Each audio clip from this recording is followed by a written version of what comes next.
that, how about the fact that this guy was running this for decades? He was doing this for decades to who knows how many people, and everybody was scared to talk about it because he'd have them killed. Their thing is to do something that is horrible.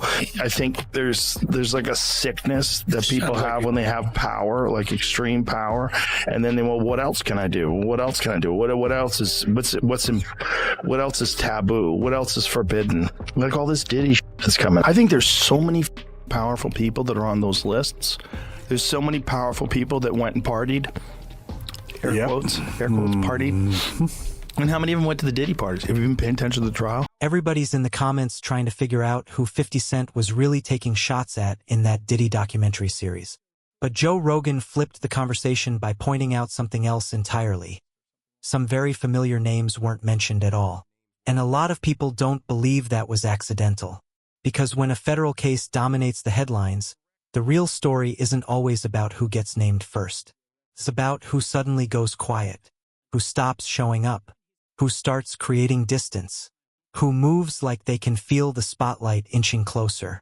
And right now, one name keeps surfacing more than people expected: Ellen DeGeneres. As the Diddy conversation started heating up again, Ellen more or less vanished from public view. No big announcement, no noise. She quietly relocated, resurfaced in England, and has been keeping an unusually low profile ever since. Publicly, it was framed as a political decision, not liking the direction things were headed after the 2024 election and wanting some peace. That's the clean explanation. But online, people are side-eyeing the timing, and they're reading it less as politics and more as pressure. Because when a major story starts trending again, the past doesn't stay buried. Old clips get replayed, old connections get re-examined, and quiet exits? They stop looking random and start feeling intentional. Oh, it's great. So tell me about your birthday party. Am I invited? Yes. Yes, you're definitely invited. I invite you to all my parties. You just haven't seemed to show up. No, well, is it on the East Coast? Yes. Well, that's why. Why don't you have one here on the West Coast? Because I work all the time. Okay, well, maybe I have one at your house. Where's that? Now, what time would your party start, let's say? Like 9:30. Really? That early? Yeah. I could make that. Yeah. But I could think of you of starting a party at like midnight. Like, what time will it go till? That's a different type of party, though. Uh-huh. It'll go from like 9:30 to like maybe 3 o'clock, 3 o'clock. And then, we have the top 2 floors of the hotel. Mm-hmm. And then it will carry on there? Yeah. Mm-hmm. Then the after party. Mm-hmm. No, I know about them. Ellen, were you surprised by the allegations about P. Diddy? Did that surprise you about P. Diddy? Ellen, he's been on your show many times. Have a good night. Have you been to his parties? Ellen, were you shocked by the allegations about P. Diddy? Did any of that surprise you? That's the question people keep circling back to. Diddy had been on her show multiple times. So naturally, the internet started asking more questions. Had she been around him outside the studio? Had she been to his parties? And this is where Diddy really gets pulled into the conversation. Because Ellen and Diddy weren't just casually industry-friendly. They appeared close. He was a repeat guest. The energy was relaxed. The jokes landed. They leaned into the whole party image like it was harmless fun. Back then, it played as TV moments. Today, with everything we know now, those same clips land very differently. Because once the tone shifts, old footage stops feeling light and starts feeling uncomfortable. Not evidence, but moments people can't unsee. And the conversation doesn't stop there. With all the discussion around Diddy's after-hours world, plus constant online rumors about private footage, people started re-examining the energy around anyone connected to him. When the internet locks onto a narrative, it doesn't whisper, it dissects. For years, there have been quiet online whispers that Ellen's private life didn't always match the polished daytime image. Old relationships get pulled back up. Breakups get questioned. And people ask whether things were ever as random as they were presented. Then there's the Twitch discussion. Steven, Twitch boss, wasn't just the DJ, he felt like family on that show. His passing shook a lot of people. And even though the official explanation has been public for years, speculation still resurfaces online. Not facts, just theories that flare back up whenever larger headlines dominate the timeline. And that's the pattern. Once people believe there's smoke, They start scanning everything for a spark. So when you stack it all together, Ellen keeping a low profile, changing her appearance, staying out of sight while the Diddy headlines keep evolving, and the rumor mill insisting more names could surface, one question starts to linger. If the spotlight swings again, does Ellen's name stay buried, or does it resurface? And that leads into the next name people keep bringing up, Ashton Kutcher. Because when timelines get re-examined, it's not just about actions. It's about proximity, who you were around, and how comfortable you looked in certain rooms. Old clips have been trending again, and viewers swear Ashton looks completely at ease in those elite party settings. Smiling, dancing, relaxed. Not like someone passing through, but like someone familiar with the environment. Things got uncomfortable fast when Ashton was asked about those parties publicly. Instead of a clean denial, people noticed the pauses, the nervous laughter, the hesitation, the kind of response that makes viewers feel like something was left unsaid. Party stories are our favorite genre of anecdote. If you have one, yeah. Wow. Okay, I've got a lot. I can't tell. I can't tell that one either. I mean, I'm like actually cycling through them. Diddy party stories, man. That was like some weird. The scrutiny intensified when people remembered that Ashton, along with Mila, had written letters in defense of Danny Masterson after his conviction. That move sparked heavy backlash and eventually led Ashton to step away from the anti-trafficking organization he helped start. For a lot of viewers, that wasn't just controversy. It became a question of judgment. Because once the public decides a circle is compromised, anyone who protects someone from that circle gets pulled into the same spotlight. Now layer that with the online chatter about rumored footage, names being floated, and Ashton's own presence in those party environments. Suddenly, the situation feels uneasy. He's maintained that he was just around it. But people keep asking a tougher question. How close was Ashton really to Diddy's world? And once that question takes hold, it never stops with one person. The internet doesn't hunt for a single name. It looks for connections. Which brings the focus to the next name, Russell Brand. At first, many people brushed it off as background noise. Then older clips started resurfacing. Brand and Diddy on a private jet, laughing, relaxed. And for a lot of viewers, the energy in those clips alone was enough to raise eyebrows. Hey, yo, what's up, y'all? We are on the plane right now, on our way to Vegas. It's called What Happens in Vegas Stays in Vegas. I'm here with this is my new best friend right here. My new best friend. Hello. Rusty Rocket. Is this for Twitter? Yeah, yes. Also known on like a date, a straight guy date, like to a guy's night, 48 hours. With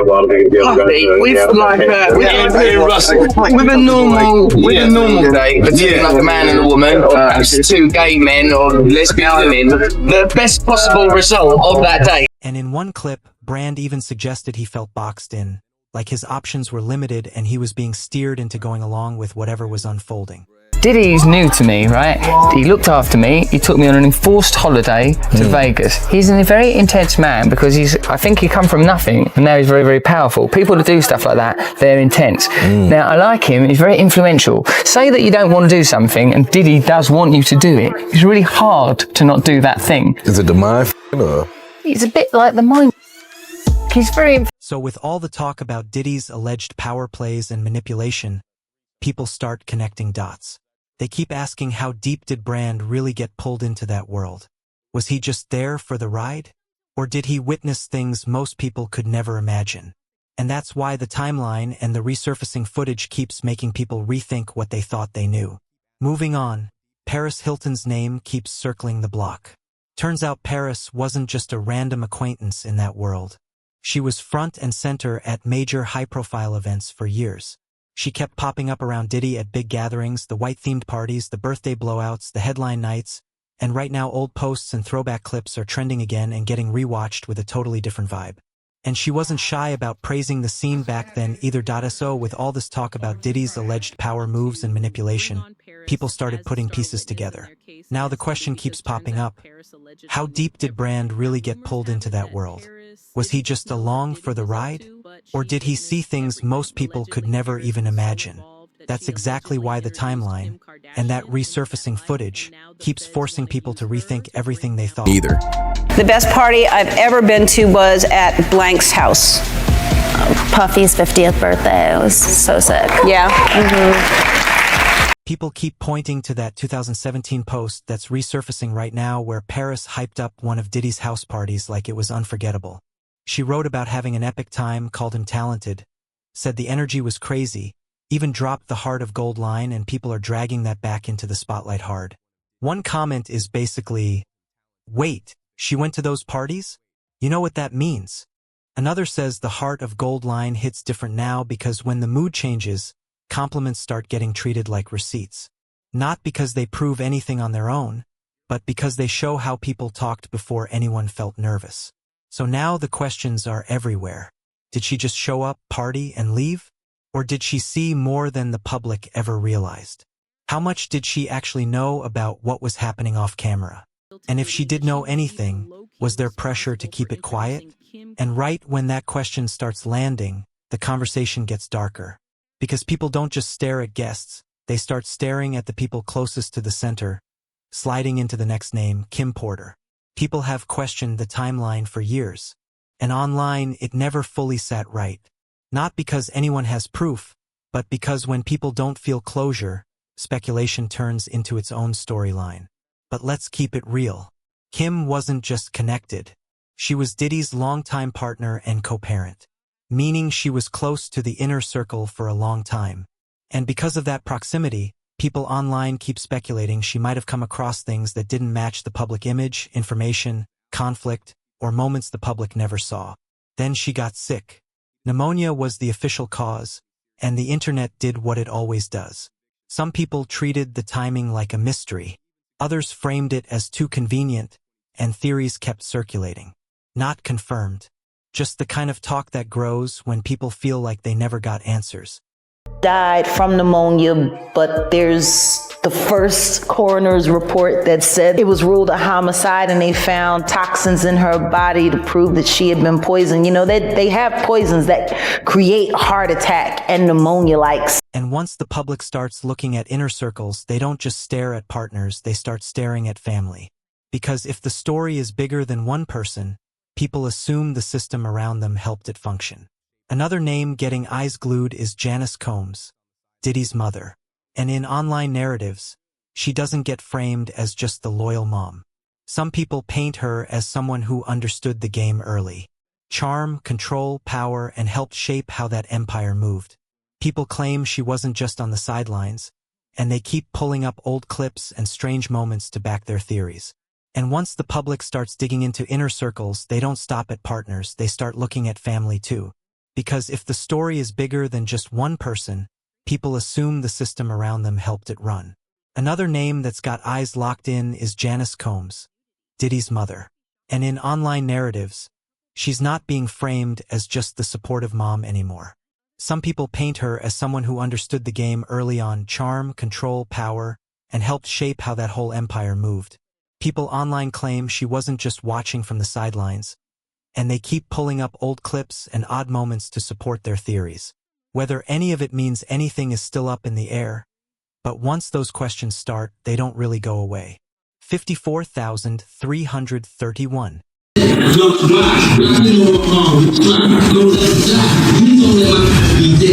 my mom's gorgeous. What's up, Mom? Everything's good, baby. I'm here with you. Yeah. I love you. I love you too. Footage they interpret a certain way, plus viral snippets that get reposted on a loop. Whether it means anything or not, those visuals keep getting used as fuel, and it's not helping her image online. So, the argument becomes, was she simply protecting her son, or was she quietly part of what kept the whole machine running behind the curtain? And sliding over to young Miami, it's not even shocking she's in this conversation.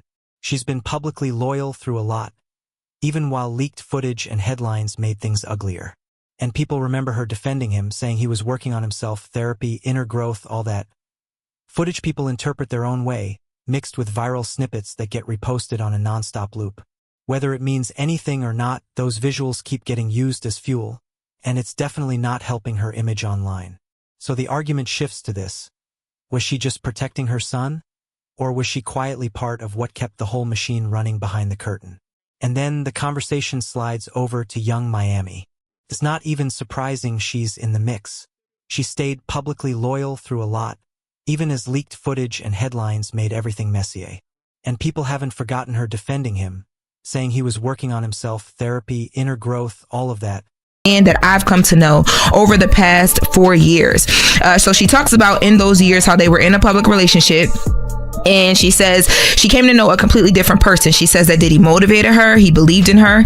He helped her grow both professionally and personally. And she says that she's writing this letter because she believes it's important to the court. But critics don't buy it. They frame it as perks. The jets, the designer lifestyle, the access. One comment put it blunt. She's there for the money. And then the rumors stack on top. People claiming she was around those after-hours circles too, pointing at symbols and little details that keep getting repeated in comment sections like the white nails comparison. People won't let go of. None of that is proven, but it spreads because it fits the storyline people want. And once a storyline sticks, even small details get treated like they matter. And now the chatter sounds like this. If the ship is sinking, anyone still standing on deck might go down with it, especially if more names surface, especially if new footage ever trends that the public can't explain away. So what do you think is really happening behind the scenes? Who's just loyal? And who's sitting on something that could blow the whole thing wide open? Drop your thoughts in the comments. And if you're here for raw timelines and bold breakdowns, hit like, subscribe, and click the next video on your screen right now. UT critics aren't buying that at all. They frame it as perks, the jets, the designer lifestyle, the access. One comment put it blunt. She's there for the money. And then the rumors start stacking on top of each other. People claiming she was around those after-hours circles too, pointing to symbols and tiny details that keep getting recycled in comment sections, like that white nails comparison people refuse to let go of. So what do you think is really happening behind the scenes? Who's just being loyal? And who might be sitting on something that could blow this wide open? Drop your thoughts in the comments. And if you're here for raw timelines and bold breakdowns, hit like, subscribe, and tap the next video on your screen right now.